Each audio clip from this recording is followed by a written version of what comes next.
बिस्मिल्लाहिर्रहमानिर्रहीम। अस्सलाम वालेकुम जी डियर स्टूडेंट्स।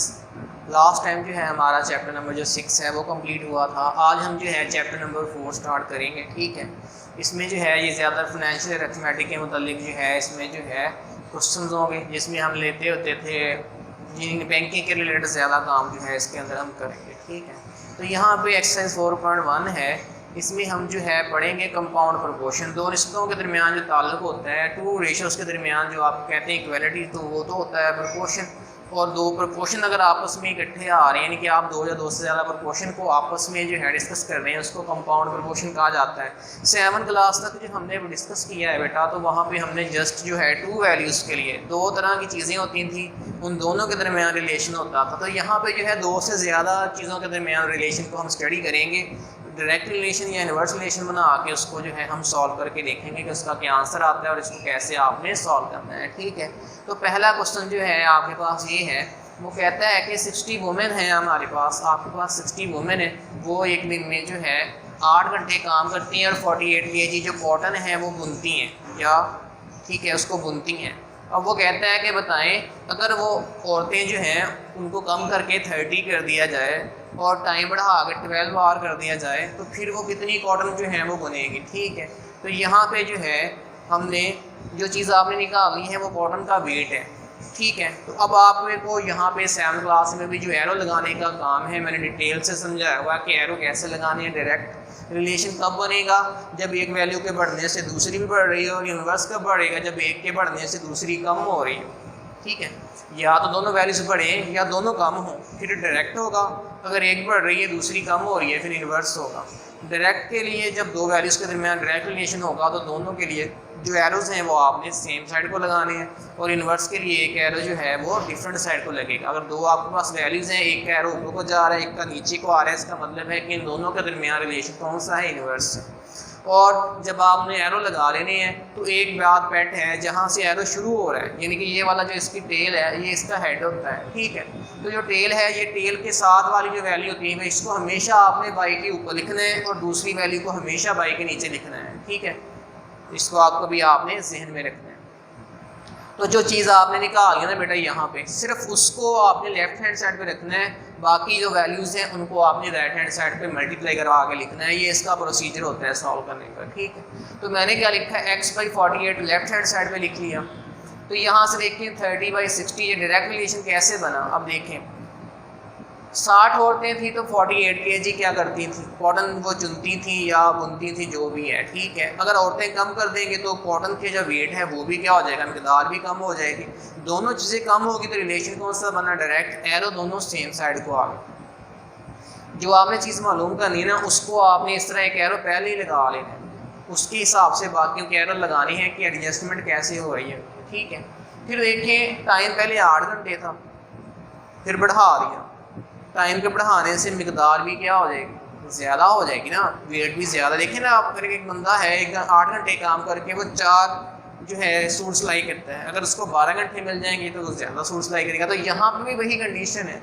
अब आपने उनको टाइम ज़्यादा दे दिया। अब आपने इसको बिल्कुल नहीं देखना, आपने देखना जब रिलेशन बनाना है, रेशियो लेनी है, डायरेक्ट इन्वर्स प्रोपोर्शन बनाना है, तो आपने जस्ट टू वैल्यूज़ को कंपेयर करना है एट अ टाइम। तीनों को नहीं करेंगे, अगर आप तीनों को करेंगे फिर आप कंफ्यूज हो जाएंगे। जब हमने इसको और इसको किया तो आपने इसको बिल्कुल नहीं देखना। जब हम इन दोनों को कंपेयर करेंगे तो आपने वुमेन वाला जो पोर्शन है उसको छोड़ देना है, जस्ट इसको आपने कंपेयर करना है। ठीक है, तो रिलेशन यहाँ पे भी डायरेक्ट बनेगा।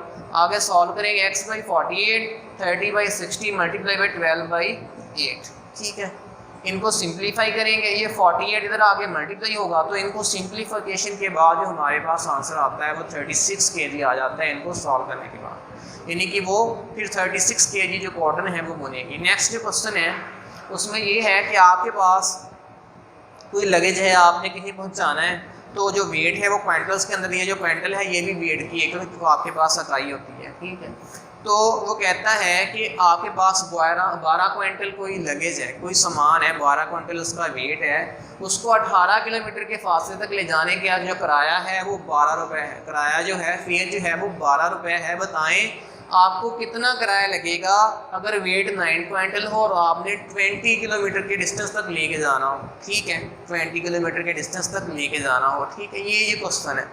तो जो चीज़ हमने निकाल ली एक एरो ऊपर को लगा लिया, अब इसको और इसको कंपेयर करेंगे, फिर इसको और इसको कंपेयर करके देखेंगे कि रिलेशन कौन सा बनता है।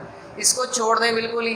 अब देखें 12 रुपये किराया था 12 क्विंटल वेट के लिए, अगर वेट कम हो गया है तो किराया भी क्या हो जाएगा, कम हो जाएगा। दोनों चीज़ें कम हो गई, रिलेशन कौन सा बना, डायरेक्ट।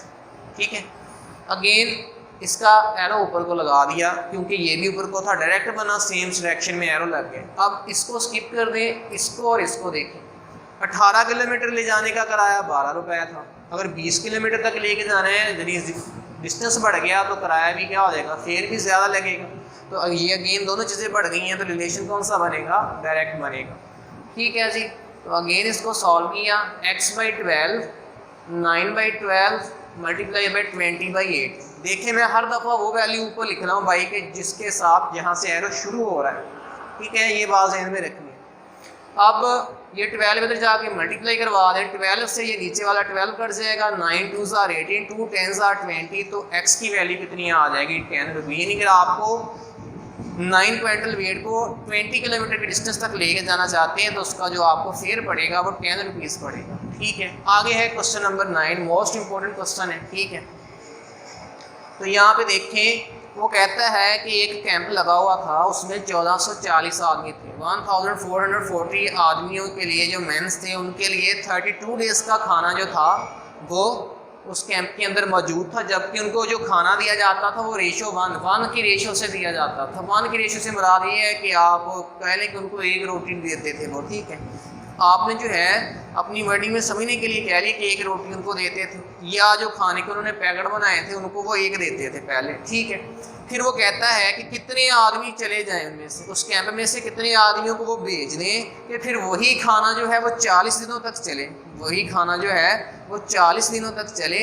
लेकिन खाने की मिकदार भी बढ़ा के उन्होंने कितनी कर दी है, 3/2, यानी कि 1.5, डेढ़ जिसको हम कहते हैं सिंपल वर्डिंग में 1.5, यानी एक और आधी एक्स्ट्रा। आधी जो है उनको पहले एक मिलती थी, अब एक्स्ट्रा और आधी मिलने लग गई है साथ। तो जो है मिकदार जो है वो रोटी की भी उसने ज़्यादा कर दी है, या उनके राशन की जो भी आप उस पर फ़र्ज लेते हैं वो भी फिक्र बढ़ा दी है। ठीक है, तो इसको सॉल्व करते हैं तो देखते हैं कि क्या होगा।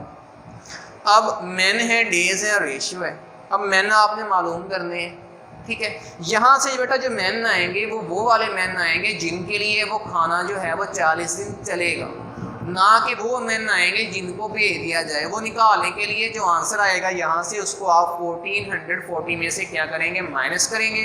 फिर वो आदमी आ जाएंगे जिनके चले जाने से वो खाना जो है इन आदमियों को पूरा आएगा, जो यहाँ से आंसर आएगा x की वैल्यू। ठीक है, तो ये तो एक एरो हमने लगा लिया। अब देखिए यहाँ पे रिलेशन बनाते हैं, इसको और इसको कंपेयर करें। तो यहाँ से देखें 1440 आदमी थे तो 32 डेज़ के लिए खाना चलता था। अगर आपने खाना ज़्यादा दिन लेके जाना है तो आपको आदमियों की जो है तादाद उसको क्या करना पड़ेगा, कम करना पड़ेगा।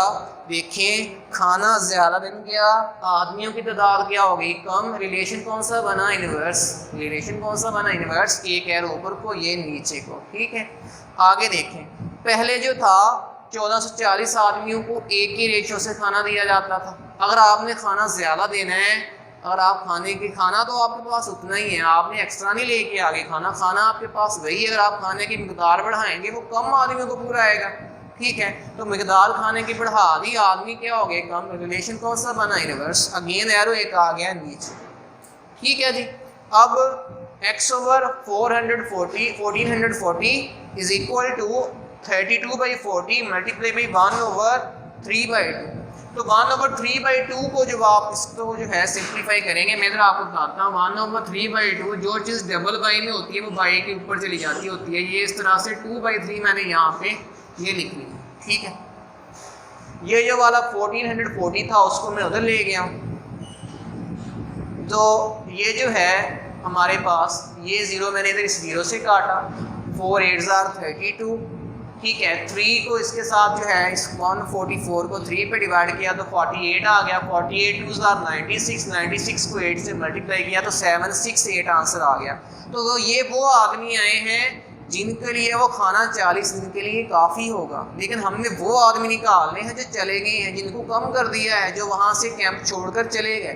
तो आप क्या करेंगे, वो निकालने के लिए मैंने बीच में ली थी कैंप, वो आदमी जो कैंप छोड़कर चले गए या चले जाएंगे, ठीक है, वो कितने होंगे 1440 माइनस 768 करेंगे तो 672। तो 672 वो आदमी हैं, वो मैन हैं जो वहाँ से चले जाएंगे, फिर वो खाना इतने आदमियों को 40 दिन तक पूरा आ जाएगा। ठीक है, तो ये जो है आपकी जो है रिलेशन वाली एक्सरसाइज है।